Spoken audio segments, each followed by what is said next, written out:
What am I doing? I'm creating a monster.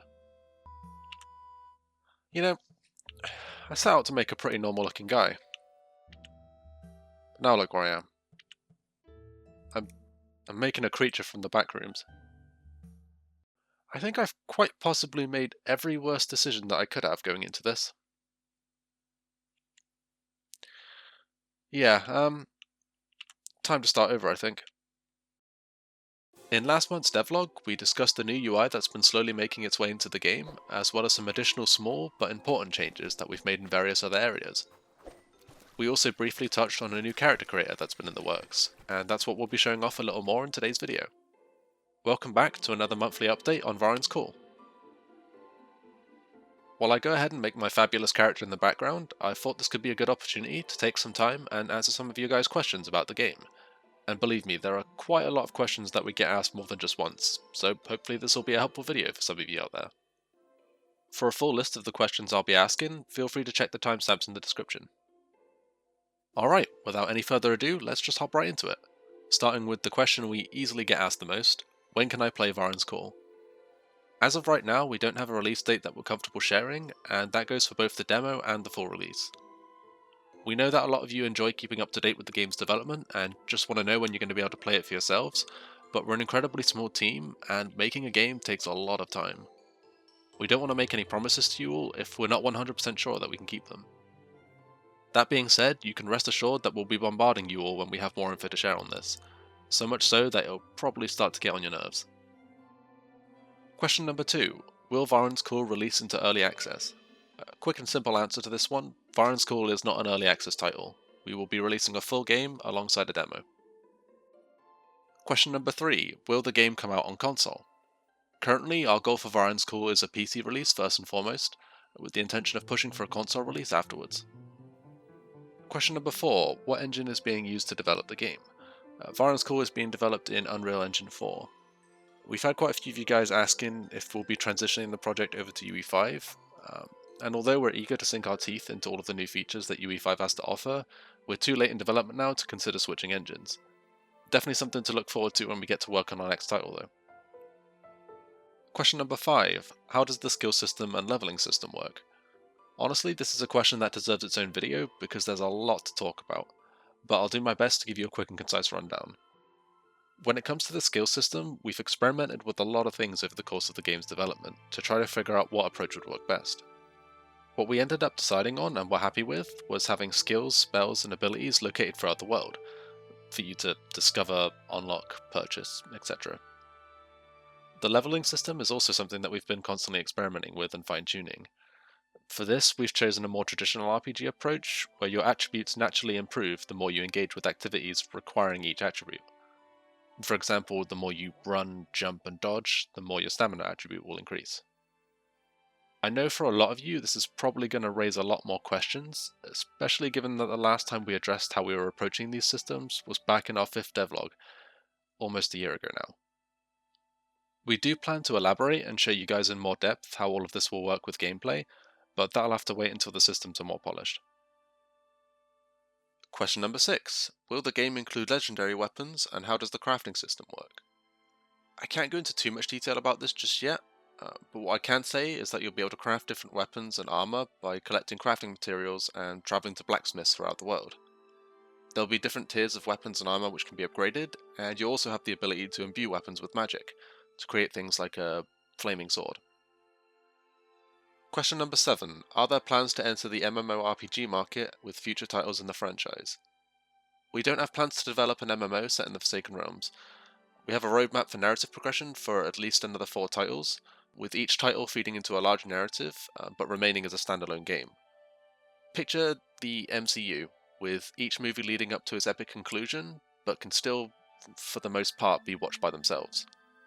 Think the Souls games, if all of them shared the same world, and each game had you play as a new race, character, etc., and like them, we improved the formula and scope with each title. That right there is our vision, and it's one we're incredibly excited for. Question number 8. Is there any way that we can support the game? The best way for you to be able to support us and the game's development is to share it around with as many people as you can. Word of mouth is a powerful thing, and it helps a lot more than you might think, as strangely cliche as that sounds to say. That being said, I know that some of you would like to support us even further, and to that I say thank you very much, we really appreciate it. Some of you have asked whether you could support us and potentially be allowed to test early builds of the game. Whilst this isn't something that would happen soon, we are keeping it in mind moving forward. Question number 9. What games have you taken inspiration from in making Vahrin's Call? We've taken inspiration from a range of games, Fable most noticeably, but some of the other games we've looked to include the Warhammer universe and the Elder Scrolls games. Question number 10. Will there be books that we can read in-game? As a story-driven RPG, one of our primary goals is to immerse you in the world and, well, tell a story. We want you to enjoy traversing the city of Vahrin, slowly discovering more and more about exactly what unfolded there. But we want you to learn not only about the bigger events that occurred, but also hear the smaller stories from some of the former inhabitants. Hear on a more personal level exactly how these events impacted the lives of the thousands of people that once lived in the city. And I say this because you'll be able to learn more not only by talking to the few that still remain in the city, refusing to give it up, but also by finding notes scattered throughout the world. Tales from people from all different walks of life that used to live in the city, all with their own unique story about what happened to them prior to your arrival.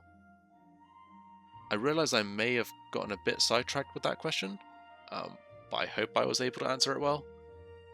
If you're the person that asked that question and I completely butchered it, then don't be shy to call me out on it.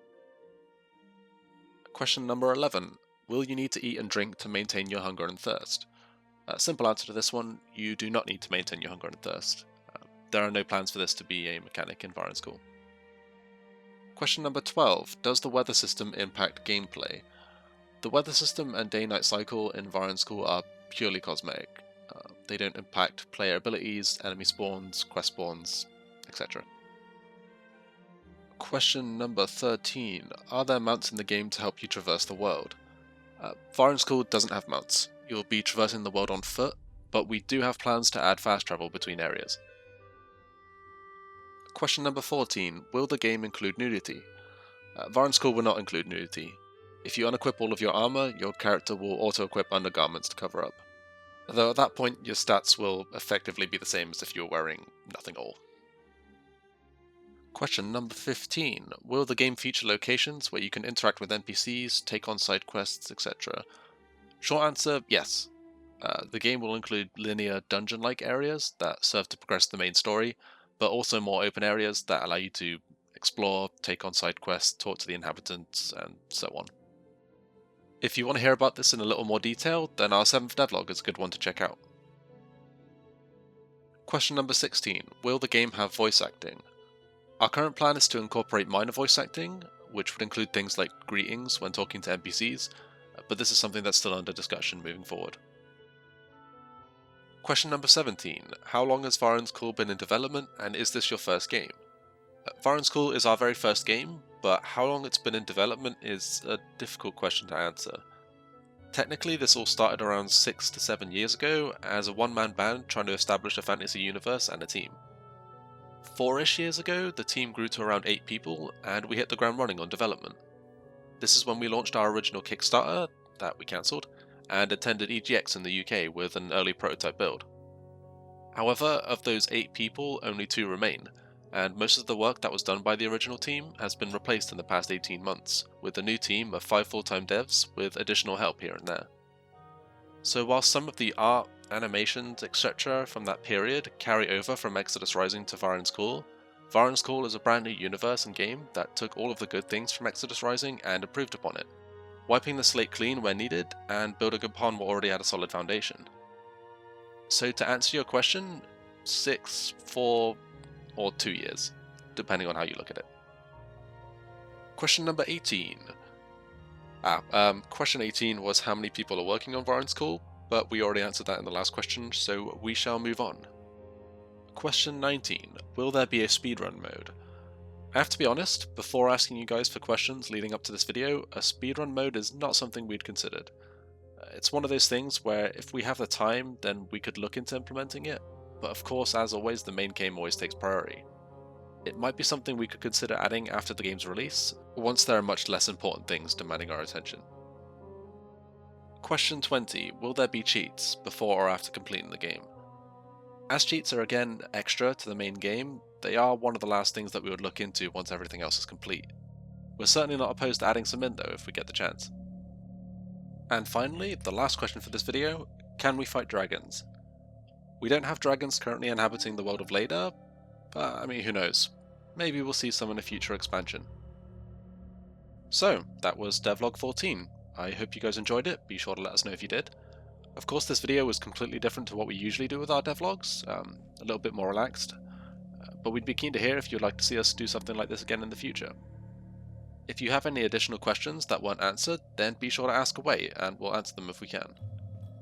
I'll also briefly scroll through the FAQ that we have on our Discord server, just in case we've already answered any of your questions there. I really should put that FAQ on our website as well. Anyway, thank you for watching as always, and I will catch you all when we have more info to share on the game's development. Take care, guys!